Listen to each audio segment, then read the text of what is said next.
Goeiedag vriende, kan jy glo op 1 Januarie hierdie jaar 2026 het meer as 5000 mense saam met ons begin lees deur 'n oomblik in die woord, ons 1 jaar Bybel. Wat 'n voorreg om so saam op reis te wees hierdie jaar. Daarom wil ek jou persoonlik uitnooi. Ons gaan maandeliks tyd neem waar ons saam gaan kyk na die tekste wat gelees is en waar jy kan vra. Kom vra jou vrae oor daai tekste waar ons was, of ons in Genesis was of waar ons ook al in die Bybel gelees het. En as jy dalk nog 'n Bybel soek, goeie nuus, nog 800 Bybels is nou weer beskikbaar.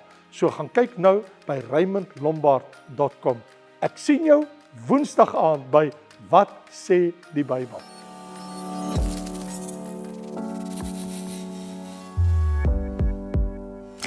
Vriende, ons is besig om ons te gaan deur Sondagoggende reeks deur die hele boek Lukas, right? So kom ons maak oop en lees ons saam in Lukas 23. Ek wil julle glo waar ons vandag is. As jy daar in jou Bybel kyk in Lukas 23 vanaf vers 50. Lukas 23 vanaf die 50ste vers. Luister nou wat staan hier. En daar was 'n man met die naam van Josef, 'n lid van die raad, 'n goeie en regverdige man. Hy het nie met hulle raad en handelswyse saamgestem nie. Van Arimatea, stad van die Jode, wat ook self die koninkryk van God verwag het. So hy het 'n verwagting van die koninkryk van God.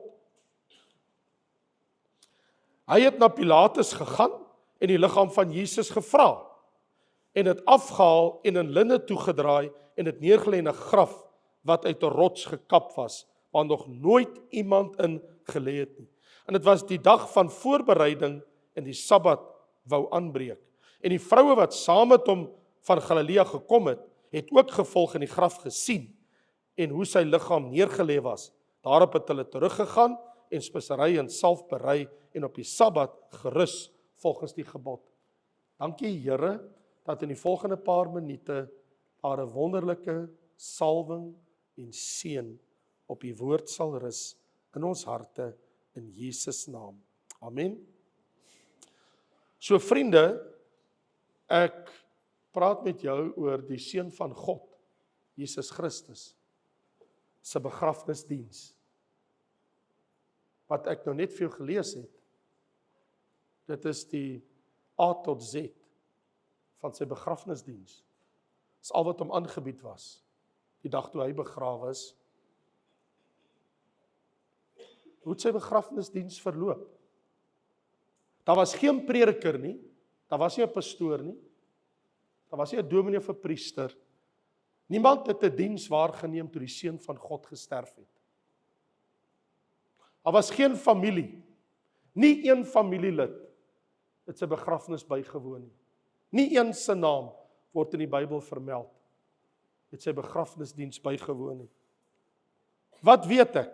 Wel, ek weet as ek die evangelies lees, dat by ons se Here Jesus se graf en onderweg soontoe en terwyl hy aan die kruis gehang het, die volgende uitgespeel, en dit staan so in Matteus 27 vanaf vers 57, toe dit aand word, die son is amper onder, as die sons onder is, kan hulle niks meer doen nie, volgens die wet van Israel, het 'n ryk man van Arimatea, 'n man wat baie ryk is, met die naam van Josef, hy was 'n disipel van Jesus. Hy het na Pilatus gegaan en die liggaam gevra, en Pilatus het die liggaam afgegee moes word. Toe het Josef die liggaam geneem, met skoon linne toegedraai, in 'n nuwe graf uitgelê, wat uit 'n rots uitgekap was, en 'n groot steen teen die opening gerol. En Maria Magdalene was daar, en 'n ander Maria, dis nou die moeder van Josef, sien ons op 'n ander plek, hulle het reg voor die graf gesit.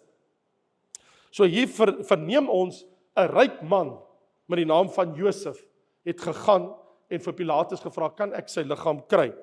Dit gryp 'n mens aan as jy by Johannes lees, dat Johannes sê, dat Josef van Arimatea, wat in die geheim uit vrees vir die Here, hy was 'n disipel van die Here, maar 'n geheime disipel, want jy sien, hy was deel van die Sanhedrin, the Council of 71, hy was deel van hulle het nie geweet, hy was 'n geheime disipel van Jesus nie, en hy vra vir Pilatus vir die liggaam, hy laat dit toe, hy neem die liggaam, en Nikodemus, die professor, van alle professors, die rabbi, hulle twee, en hulle het Jesus se liggaam geneem, hulle het met 'n mengsel van mirre en alweer van 100 pond toegedraai en soos die gewoonte is om te begrawe en hom in die graf gelê. So die narratief, as jy kyk wat sê Matteus, wat sê Lukas, wat sê Johannes, dis die storielyn, die narratief. Die narratief stel vir ons die volgende het gebeur. Daar was nie 'n begrafnisdiens nie. Daar was net 'n inderhaas, vinnige voorbereiding, kry sy liggaam af, kry dit so gou as moontlik by die graf, plaas speserye op die doeke, draai dit om en lê hom so vinnig as moontlik voor die son onder is in die graf. So Jesus se aardbestelling was waargeneem deur 2 mans. 2 manne het dit gedoen.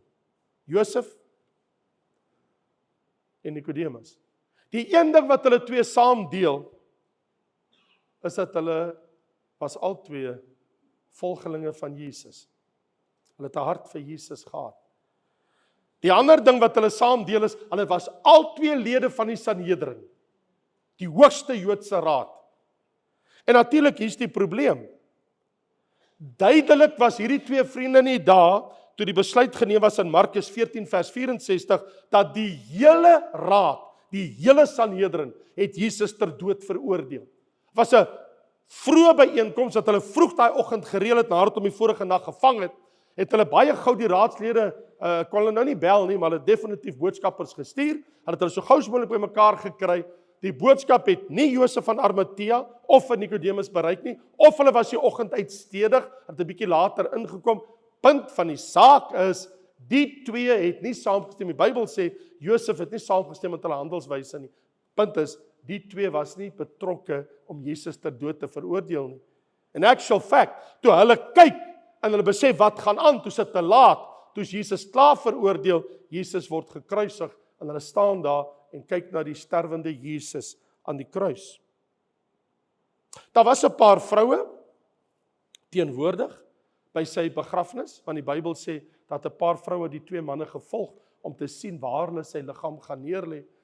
En daai vrou is toe daar weg, omdat dit die sonsondergang binne minute, binne 'n halfuur of 'n uur gaan binne gou plaasvind, dan gaan hulle solank die volgende dag voorbereidsels tref, sodat hulle hom ordentlik kan salf, want hulle is nie tevrede wat hierdie manne gedoen het, want die Bybel sê baie duidelik, dat hulle het gegaan en gaan voorbereidsels tref na die teraardbestelling, hulle wil hulle eie ordentlike begrafnis vir Jesus gee, soos wat hulle dit goed dink. So wat ons nie weet nie, ons weet nie hoeveel van die vrou was daar nie, maar die Bybel sê net, daar was 'n paar, en noem 2 se name, 2 Marias, maar nie Jesus se moeder nie, Maria Magdalena en Maria, die moeder van Joses. Hier is die ding, as jy al saam met my in Israel was, of jy was daar, 'n graf in Israel is nie soos hier by ons, by Stikland, of by Maitland, of Durbanville begrafplaas. Die grafte in Israel is nie, daar's 'n normaalweg, was net 'n plat graf, en jy sit iemand neer, jy maak hulle toe nie. As jy bietjie geld gehad het, was dit 'n spilong. So hulle grawe in die kleigrond, in die limestone, grawe hulle in, en hulle maak vir hulle 'n opening, soos hierdie kas, so iets. Kon hulle nou ingaan in die grond, en hulle maak so 'n graf. En wat beteken, jy kan mense 4, 5, 6 familie, kan almal by mekaar begrawe word. Selfs kon hulle dan agter die muur, daar in die muur in, kan hulle vakkies uitsny, en dan plaas hulle mense, jy kan 10, 20, 30, 15, 8 mense in 'n graf kry. Maar die Bybel sê, die graf wat Jesus in neergelê was, die tuingraf, was baie naby aan Golgotha. En die Bybel sê, niemand anders is nog ooit daar begrawe nie. En dit behoort aan Josef van Arimatea, die een van die raadslede was.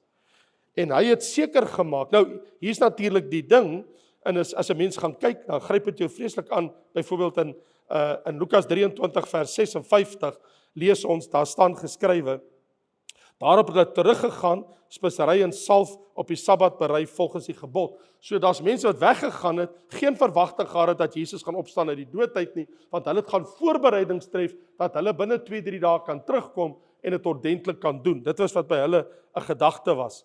Maar hier's die ding, het Josef en Nikodemus geweet hulle vervul Bybelprofesie? Want daar staan 700 jaar voor hierdie gebeure, staan daar geskrywe in Jesaja 53 vers 9, Hulle het hom sy graf by die goddelose gegee, gaan nou vir iets daaroor sê, en by 'n ryke was hy in sy dood. So hier's die ding, die mense het, Vader God sê, julle het my seun doodgemaak, maar ek sal seker maak dat hy ordelik begrawe word, en hy sal begrawe word in die graf van 'n ryke. So Jesus is neergelê in 'n ryk man se graf, waar daar nog nooit iemand in neergelê was, nommer 1. Nommer 2, nie net was hy in die ryke se graf, en die Bybel sê, en by die goddelose. Nou, Josef en Nikodemus was nie goddeloos nie, wat word daarby bedoel? Omdat hy 'n veroordeelde misdadiger was, volgens die volk Israel, en die feit dat Pontius Pilatus hom veroordeel het. So dit maak hom in die sin van 'n veroordeelde misdadiger, aan die ander woorde, hy gaan 'n oneervolle begrafnis kry. Daar gaan nie 'n ordentlike begrafnis vir hom wees nie. En Vader God het gesê, my seun sal ek in 'n graf laat neerlê waar 'n ryke gelê het. Dit het ek bepaal. En dit was volgens God se bepaling. En God het dit toegesien en ons sien dat dit gebeur. So my vraag natuurlik is, het Josef en Nikodemus geweet wat hulle doen? Want ek bedoel, hulle het die Ou Testament, die Torah gehad, en hulle het die Ou Testament se geskiedkundige skrifte gehad, en die profeteboeke. So hier's my vraag, het hulle geweet? Dis irrelevant of hulle Bybelprofesie volbring of nie. Punt is, hulle het die Bybel tot die letter uitgevoer. Toe Jesus sy asem uitblaas, het Josef dadelik na Pilatus gaan om die liggaam te vra. Dus kom Pilatus verbaas dat hy al dood is. Nikodemus het daar gebly, die twee het heel waarskynlik mekaar gepraat, hy sê, pas jy Jesus se liggaam op, daar's 'n rede vir dit. Het jy geweet, dat die Romeinse soldate, as hulle kom by iemand wat dood is aan die kruis, dat hulle of daai persoon daar laat bly vir 'n paar dae lank, of hulle daai persoon laat afhaal, hulle daai persoon iewers gaan neergooi op 'n ashoop by die vallei van Hinnom, waar die liggame verbrand was, in die suide van Jerusalem, van die stad. In ander woorde, as Nikodemus nie Jesus se liggaam oppas nie, hoe gaan daar 'n opstanding van die dode plaasvind, as sy liggaam op die ashoop gegooi word? So wat moes gebeur het, die twee het onmiddellik met mekaar gepraat, en Josef is reguit Pilatus, en Pilatus sê, maar dit kan nie wees nie. Mense sterf nie so gou nie. Hulle kom die hoofman oor 100, en hy sê, is dit waar dat daai man in die middel dood is? Hy sê, ja, hy is dood. En Josef sê, kan ek sy liggaam kry? Wat moet ek met daai liggaam maak? Ek soek nie daai liggaam by my nie. Hy sê, vat dit. Josef is terug na Nikodemus toe. Hy sê, ek het toestemming. Daai liggaam kan ons nou afhaal. En kan jy dink hoe versigtig, met wat se teerhande sou hulle daai stikkende, bebloede, naakte liggaam van Jesus daar aflig, dat dit nie verder stikkend skeur nie. En dit toedraai en onmiddellik, en Josef sê, ek het 'n nuwe graf wat ek vir my uitgekap het, of vir my familie, en of hy dit vir Jesus gedoen het, net die Here alleen weet. En ek bedoel, as jy in die hemel kom, kan jy mos nog gaan vra wat was in sy kop, maar ek kan jou sê wat in die Bybel staan, hy's reguit na sy graf toe. En die twee en 'n paar vrouens volg hulle, is reguit na die graf toe. En daar binne in die tuin graf, daar het hulle hom nou, die Bybel sê, het hom maar neergesit, hulle het onmiddellik met 100 pond speserye toegedraai, en toe plaas hulle sy liggaam binne in die spielonk, binne in daai graf. En daar word 'n steen toegerol. Natuurlik, 'n veroordeelde krimineel, hy gaan nie die voorreg hê om so begrawe te word nie. Maar Vader sê, my seun is nie 'n krimineel. Hy word nie gegooi op 'n ashoop nie. My seun sal ordelik begrawe word in 'n graf. Jy sien, dis baie belangrik dat dit so gebeur het. You have to think about it. Jesus moes korrek begrawe word in 'n graf, want daar moet geen twyfel wees, as hy liggaam uit die graf uitkom, dat hy die dood uit opgestaan het. So hy moet in 'n graf gaan. En hy moet in 'n graf gaan wat verseël is. Want die Bybel sê, waar ons nou gelees het, hulle het 'n groot steen voor die graf gerol, sodat 'n vrou of iemand nie daar kan kom en kom Peter by die graf nie. Groot, swaar. En dit is baie interessant, dat baie van die grafte wat jy in Jerusalem byvoorbeeld het, as dit is hoe dit sou gelyk het, dan het hulle gleuf voor die graf, het hulle gleuf, 'n sementgleuf byvoorbeeld hulle soos iets sou bou, soos 'n gleuf of 'n gekapte klip, dan rol hulle, dat hulle klip wat hulle stadig, hy rol in die gleuf en dan verseël hy die opening. En toe sit verseël. Om seker te maak dat kan niks gebeur nie. Dis hoekom ons lees in die evangelie van Matteus, dat toe dit gebeur het in vers 59, staan daar, en dit was hulle begeerte gewees, en dit is, Josef het die liggaam geneem, skoongedraai in sy graf, en 'n groot steen teen die opening van die graf gerol, en hulle het weggegaan.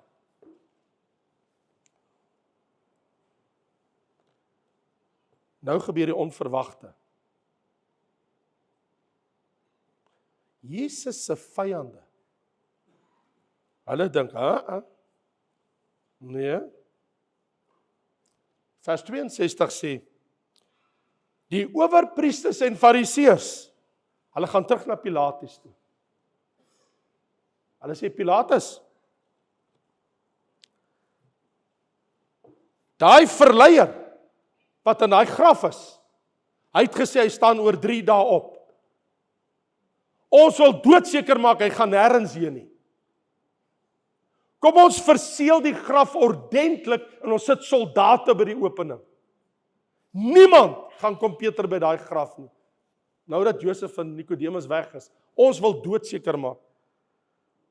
Want hy het gesê, op die 3de dag staan hy op. We're gonna make sure it ain't gonna happen. Ons gaan wag tot daar sit, en ons gaan daai plek verseël. En Pilatus sê, doen net soos julle wil, kry die wag, hoeveel soldate wil julle hê? Plaas hulle daar, verseël dit. Daar staan in vers 66, hulle het gegaan en die graf verseker, deur die steen te verseël in teenwoordigheid van die wag. Hulle maak seker, hulle gaan kyk, ja, hy lê nog daar, hy's dood, sy liggaam is daar binne. Hulle sê, right, nou gaan ons dit verseël, en ons maak doodseker, niemand gaan by daai graf kom. Wat vir my so verbasend is, het die disippels dan nooit verstaan nie. Ek bedoel, het Jesus dan nie in Matteus hoofstuk 16 vir hulle gesê in vers 21, en ek bedoel, het hy dit nie herhaaldelik gedoen nie, soos byvoorbeeld hier, toe hy vir hulle gesê het, die seun van die mens moet baie ly en op die 3de dag gaan hy doodheid opstaan. Excuse me? Het Jesus vir hulle gesê, gaan op die 3de dag opstaan? Ja. Wat van Matteus 20, vers 18 en 19? Hy sê vir hulle, ek gaan op na Jerusalem, hulle gaan my oorlewer, hulle gaan my ter dood veroordeel, hulle gaan my oorlewer in die heidene, hulle gaan my bespot, hulle gaan my geesel, hulle gaan my kruisig, maar op die 3de dag staan ek op.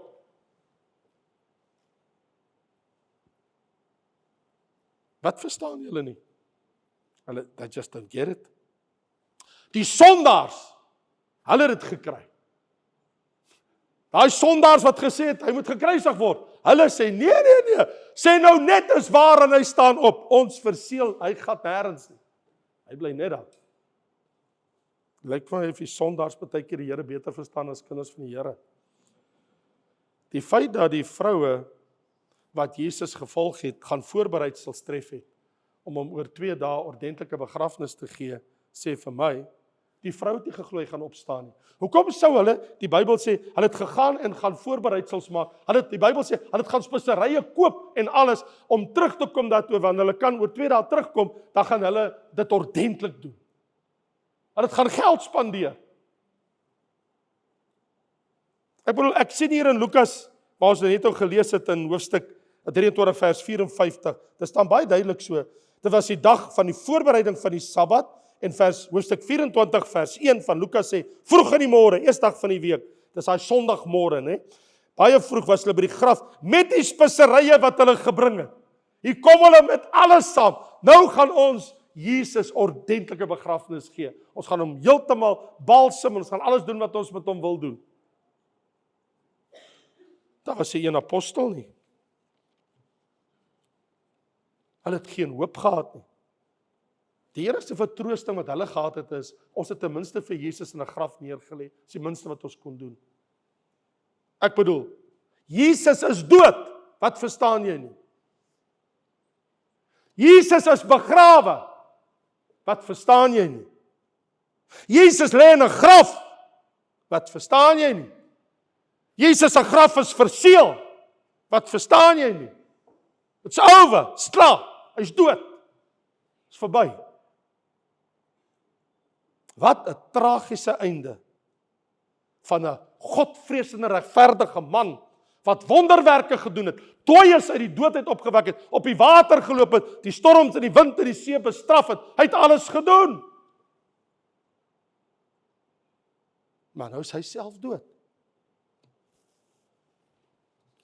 Of kom daar 'n naderdraai? Is dit toe nie die einde nie?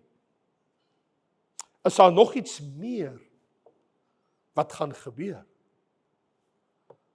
Iets wat niemand voorsien het. Nie een van sy geliefde disippels, apostels of vroue, of selfs Josef en Nikodemus, wat niemand sien kom het. Is dit die einde? Verseker nie. Maar die res kom eers volgende Sondag. Vader, terwyl ons vanmôre Jesus se begrafnis in oënskou geneem het, die verbasendste ding is dat hulle dit net nie verstaan. Hy gaan weer opstaan nie. They just never got it. Jy het dit hoeveel keer vir hulle gesê? Dit was vir hulle net so onmoontlike ding. Alhoewel hulle gesien het dat hy dooies opwek. Vader, ek weet dat Jesus lewe. En ek weet dat hy opgestaan het. En dat hy 40 dae later opgevaar het hemel toe. En dat hy weer sal terugkom. Want ons het die volle woord. Ons het al die skrifte.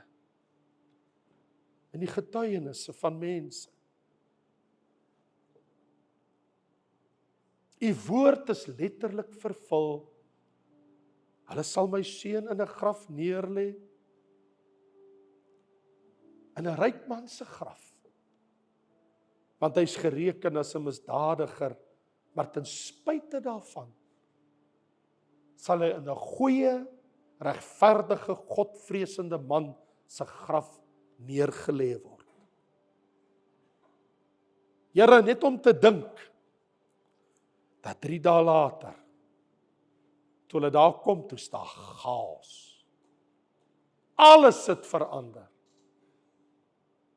En ons weet, Here, Jesus, toe U in ons lewe ingestap het, het U ook alles verander. Hoe ons dink oor die lewe, hoe ons doen in die lewe, wat ons begeer in die lewe, wat ons voorleef in die lewe, het ons hart verander, het ons gedagte verander. Wat 'n verandering het by die disippels opgetree het op daai 3de dag, en hulle almal uitvind wat werklik gebeur het.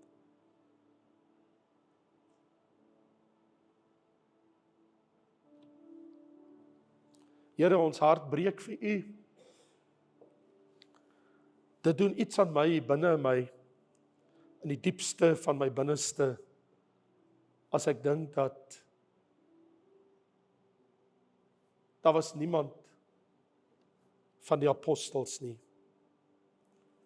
Voel so vir mense, hulle wil kwaadlik neem. Sy eie familie was nie daar nie. Hy was alleen. 2 vriende. Vriende het na hom omgesien. Nie is sy eie nie. 2 vriende. Ai, Here. Hoe blind kan 'n mens tog wees? Vergewe ons blindheid. Vergewe ons laksheid. Vergewe ons onkunde. En gee vir ons 'n hart om te verstaan. En om U lief te hê. om te gee vir die een wat vir ons omgegee het. Om 'n prys te betaal vir die een wat vir ons 'n prys betaal het. Asseblief, Here, gee ons 'n hart om te sien, te verstaan, te begryp. Staan daar in die laaste hoofstuk van Lukas, toe open hy hulle oë en hulle harte om die skrifte te verstaan. Here, open ons oë en ons harte om die skrifte te verstaan. Ons bid dit in Jesus kosbare naam. Amen.